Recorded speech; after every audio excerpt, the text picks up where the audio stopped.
But Aaliyah did say I have a special whistle.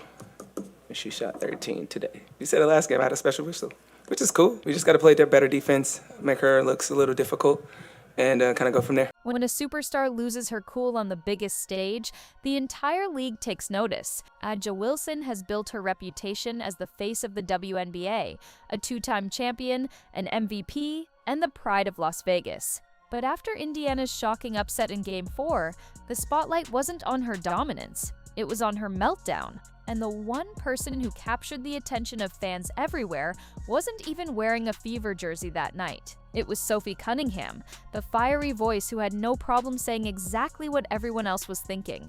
Her words lit up social media and left Aaliyah exposed in a way that stats never could. Because when Sophie speaks, she doesn't just critique, she cuts straight through the excuses. The Indiana Fever were supposed to be finished, 6 players missing including Caitlin Clark. A team limping through the postseason, bruised, battered, and written off by every analyst with a microphone. ESPN brushed them aside. Odds makers laughed at the thought of them even forcing a 5th game.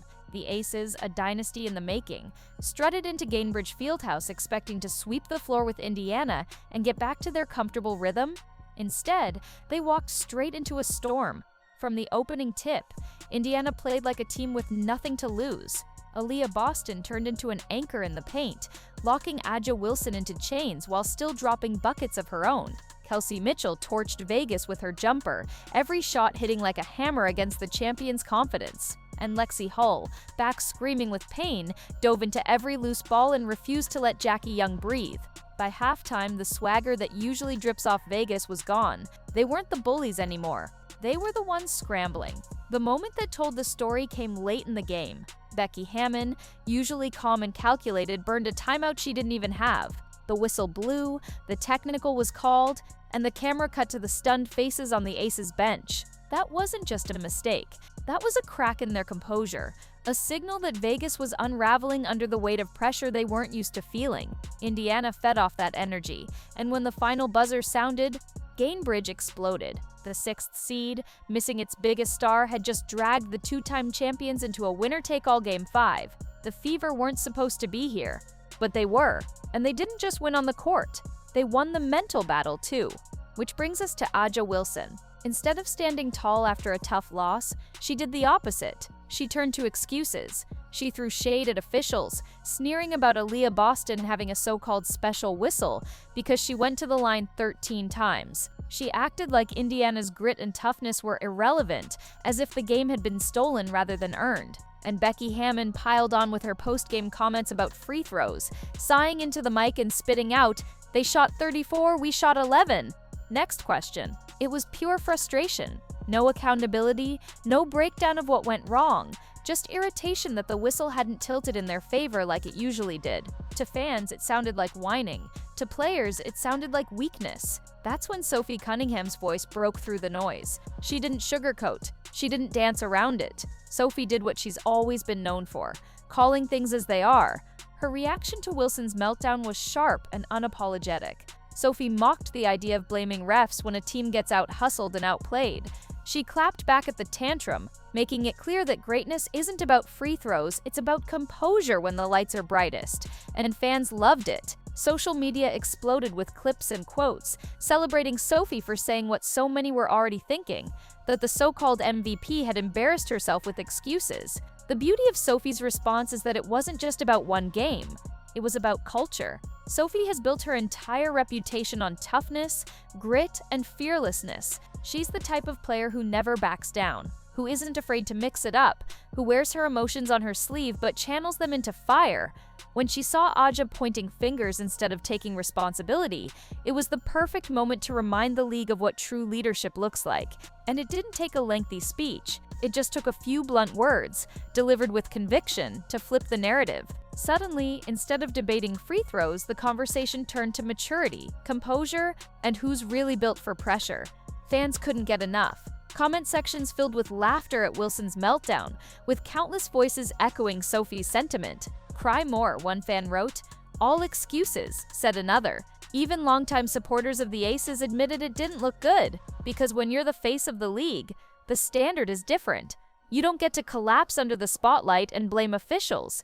You're expected to rise, to own the moment, to lead with grace even in defeat. Aja didn't do that, and Sophie was the one who put a spotlight on it. Let's not forget how much Indiana's win had already exposed. Vegas had thrived all series off whistles that kept their rhythm intact. In games 1 through 3, every time Boston tried to battle for position, she'd get whistled.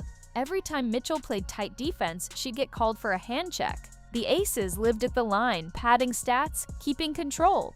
But in Game 4, the script flipped. Indiana attacked the rim. They drove with purpose, forced contact, and demanded whistles the hard way. That's basketball. You live in the paint. You earn your free throws. Vegas didn't. They settled for jumpers, mid-range shots, and perimeter passing. And when the calls didn't save them, their offense crumbled. That's not bias. That's strategy. That's execution. But instead of admitting Indiana had outworked them, Wilson cried foul, literally. And here's where Sophie's words hit even harder. She didn't just see Aja losing her composure, she saw a pattern. Because this isn't the first time Wilson has been accused of theatrics when things don't go her way. Opponents have whispered about it. Fans have grumbled about it. But when someone like Sophie says it out loud, it's impossible to ignore. Sophie doesn't have the MVP trophies, the endorsement deals, or the dynasty behind her. What she has is credibility with fans who value toughness, and in that moment, her voice carried more weight than Wilson's stat sheet. The timing couldn't have been worse for Vegas. All season long, they'd carried themselves like untouchable champions. They'd leaned on their stars, their depth, their reputation. But Indiana exposed them as human, as fragile, as beatable. Becky Hammon's technical timeout blunder was the physical symbol of that collapse. Wilson's meltdown was the emotional one, and Sophie's clapback was the exclamation point. The Aces didn't just lose a game, they lost their aura. They looked rattled, shaken, and suddenly very vulnerable. Meanwhile, Indiana stood taller than ever. Aaliyah Boston didn't just battle Wilson, she dominated her. 24 points, 14 rebounds, 5 assists, and lockdown defense that forced Wilson into contested shot after contested shot. Every bucket Boston scored was a reminder that Wilson wasn't controlling the paint anymore. Kelsey Mitchell's 25 points weren't just numbers on a stat sheet. They were vindication for years of being overlooked, capped off by MVP chants from a roaring home crowd. Lexi Hull's grit, Odyssey Sims' redemption performance, Shea Petty's calm. All of it painted the picture of a team that thrives on being doubted. And that contrast between Indiana's composure and Vegas's excuses made Sophie's reaction land even harder. Now the narrative shifts to Game 5. Winner goes to the finals, loser goes home. Vegas still has the talent, the firepower, and the home court advantage, but the cracks are showing. Everyone knows Aja will come out gunning, desperate to erase the memory of Boston owning her in Game 4. Everyone knows Becky Hammon will try to feed the ball inside early to tilt the whistle back their way. But the pressure isn't on Indiana anymore. It's on Vegas, because the Fever have already proven they can survive anything. Injuries, officiating, even being counted out completely. They've taken every punch and kept swinging. Vegas, on the other hand, just showed they don't know how to take a punch. And that's the story Sophie Cunningham tapped into. She wasn't just mocking Aja for a tantrum, she was exposing the cracks in a dynasty. She was putting words to what fans were seeing with their own eyes, that Indiana had broken Vegas mentally, that the face of the league wasn't acting like a leader, that excuses don't win championships. It was the kind of moment that sticks because it wasn't about who scored more or who grabbed more rebounds. It was about pride, and in that battle, Sophie made it clear who had the edge. The Fever have already changed the balance of power in the WNBA just by forcing a Game 5. But no matter what happens next, Sophie's words will linger. If Vegas wins, people will still remember that their leader cracked under pressure. If they lose, those excuses will be the epitaph of their season, and Sophie will be remembered as the one who called it out before anyone else dared to. Because in sports, toughness isn't just about stats, it's about accountability, composure, and the ability to rise when everyone else falls. Aja Wilson had the chance to show that. Instead, she showed frustration, excuses, and theatrics. And Sophie Cunningham made sure nobody forgot it. So here's the question. When the lights are brightest and the pressure is suffocating, who do you trust more? The superstar with all the accolades but a short temper?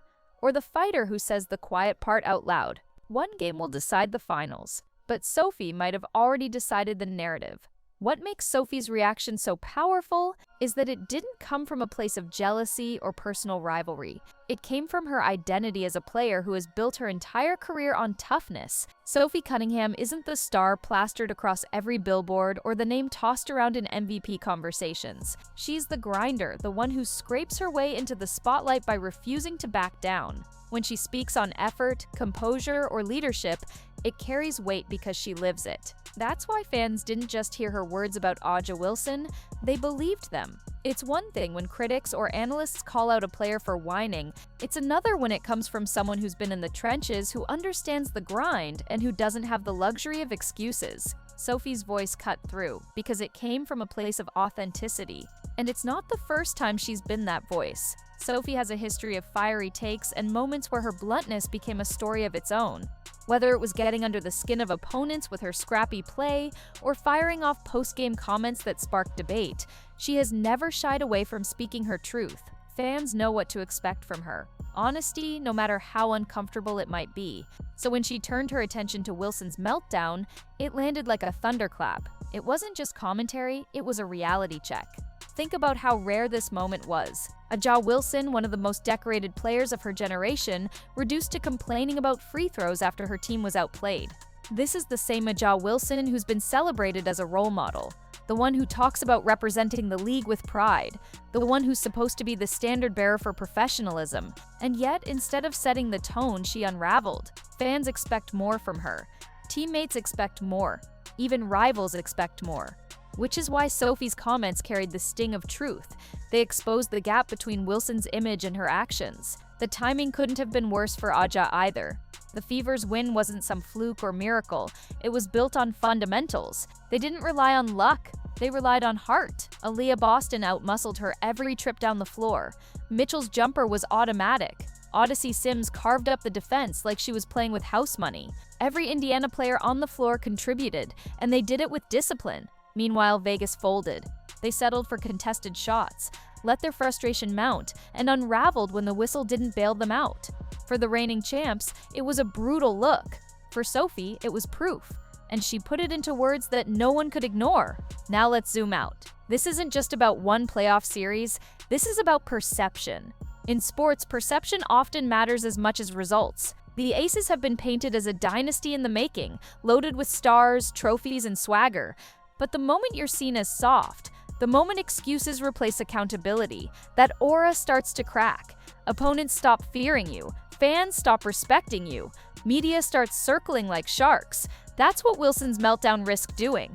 And Sophie Cunningham's blast accelerated the process. It's also about contrast. Look at how Aaliyah Boston handled herself. She dominated on both ends, drew fouls the hard way, and then stood at the podium with composure. No theatrics, no excuses, just recognition of her role and her teammates' fight. That's leadership. Compare that to Wilson rolling her eyes and dismissing Boston's night as the product of a special whistle. Which image looks stronger? Which player looks like the future face of the league? Sophie's words highlighted that difference without even having to say Boston's name. She didn't need to. Fans could see it for themselves. And if you really want to dig into why Sophie's reaction mattered, look at the fans. Basketball fans, especially in the WNBA community, are sharp. They pick up on body language, on tone, on every little detail. They can tell the difference between confidence and arrogance, between leadership and excuse-making. When Sophie called out Wilson's meltdown, fans flocked to her side because they were already feeling it. They saw Wilson's comments as whining. They saw Hammond's complaints as deflection. They saw Vegas's attitude as entitlement. Sophie just gave voice to what everyone was already thinking. That's why her reaction hit so hard. It validated the fans' instincts. Now imagine what this means going into Game 5. The Aces aren't just fighting the Fever on the court. They're fighting the perception that they've been exposed. Every missed shot, every foul, every moment of frustration will be magnified. Cameras will be watching Wilson's face, waiting for another sign of weakness. Fans will be waiting to see if she loses her cool again. And Sophie's words will echo in the background the entire time. If Wilson snaps, if she whines, if she crumbles, people will say Sophie was right. If she dominates, people will say she only did it because she was embarrassed. Either way, Sophie wins the narrative battle. And that's the beauty of sports storytelling. Sometimes the defining moment isn't a shot or a block, it's a comment. It's a moment of raw honesty that shifts the conversation. Sophie Cunningham created one of those moments. She took a superstar's excuses and turned them into a league-wide debate about toughness, accountability, and what it means to be great. For Indiana, it was a gift. Their underdog story got even more juice. For Vegas, it was a headache. Their leader wasn't being celebrated. She was being mocked. It also raises the question, is Aaliyah Wilson truly built for the pressure of being the league's face? Being the best isn't just about skill. It's about composure when everything goes wrong. It's about how you handle adversity, how you inspire teammates, how you carry yourself when the cameras are rolling. By those measures, Game 4 was a disaster for Wilson, and Sophie Cunningham was the one who lit the fuse and forced everyone to talk about it. There's a deeper irony here, too. Wilson has often been praised for her emotional transparency, for showing heart and fire on the court, but there's a line between passion and petulance. Game 4 blurred that line in the worst way. Fans don't mind a player getting heated if it fuels their play. What they can't stand is blaming refs, making excuses, and acting like a victim. That's what Wilson fell into. And Sophie, who's built her career on the opposite, on grit, on accountability, on fire, was the perfect foil. Even neutral fans found themselves siding with Sophie. They may not root for Indiana, they may not follow Sophie's team, but they respect her willingness to speak truth. And they saw Wilson's comments as embarrassing for the league's top star. That's why this moment grew beyond just one playoff game.